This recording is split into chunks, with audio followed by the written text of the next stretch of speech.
Triple R దక్షిణ భాగం నిర్మాణానికి కేంద్రం ఓకే. రాష్ట్రం ఖరారు చేసిన అలైన్మెంట్ పరిశీలించాక మోర్తు పరిధిలో నిర్మించాలన్న యోచనలో కేంద్రం 9న ఢిల్లీలో జరిగిన భేటీలో ఈ మేరకు నిర్ణయం. సీఎం రేవంత్ సమీక్షలను కేంద్రం అధికారుల వెల్లడి. 201 కిలోమీటర్ అలైన్మెంట్కు సమర్పించనున్న సర్కారు. త్రిబుల్ ఆర్కు మోక్షం కలిగింది, పనులు స్పీడ్ అందుకున్నాయి. ఎవరైనా రియల్ ఎస్టేట్లో పెట్టుబడులు పెట్టాలనుకున్నోళ్ళు త్రిబుల్ ఆర్ చుట్టుపెట్టండి, మీకు తొందరలో డబ్బులు డబల్ అవుతాయి.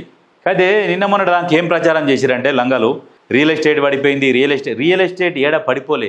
రియల్ ఎస్టేట్ది ఒక ముఠా ఉన్నది, కేటీఆర్ ముఠా రియల్ ఎస్టేట్ది. ఆ ముఠా ఏం చేసిందంటే మొత్తం చుట్టుముట్టు భూములు కొనుక్కొని కూర్చొని రేట్లు పెంచి కూర్చురు. అమ్ములు లేదు, కొనులు లేదు. వాళ్ళ దగ్గర బ్లాక్ మనీ ఉన్నది. ఆ బ్లాక్ మనీ ఏం చేయాలి? భూముల మీద పెట్టుబడి పెట్టాలి.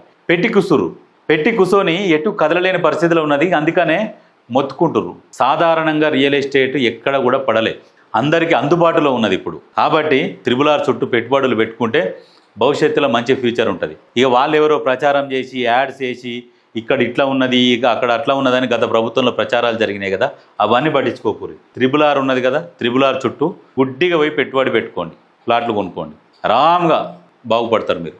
అంతేగాని వాడేనో ప్లాట్ ఉన్నది, ఇంట్లో పార్క్ ఉన్నది, ఇంట్లో స్పోర్ట్స్ ఉన్నాయి, అవన్నీ కాదు. ఇండివిజువల్గా కొనుక్కోరు, ఫుల్ సేఫ్ అండ్ సెక్యూర్గా ఉంటుంది. ఇప్పుడు అన్నీ హెచ్ఎండిఏ లేఅవుట్లే కాబట్టి హ్యాపీగా కొనుక్కోండి, నో టెన్షన్.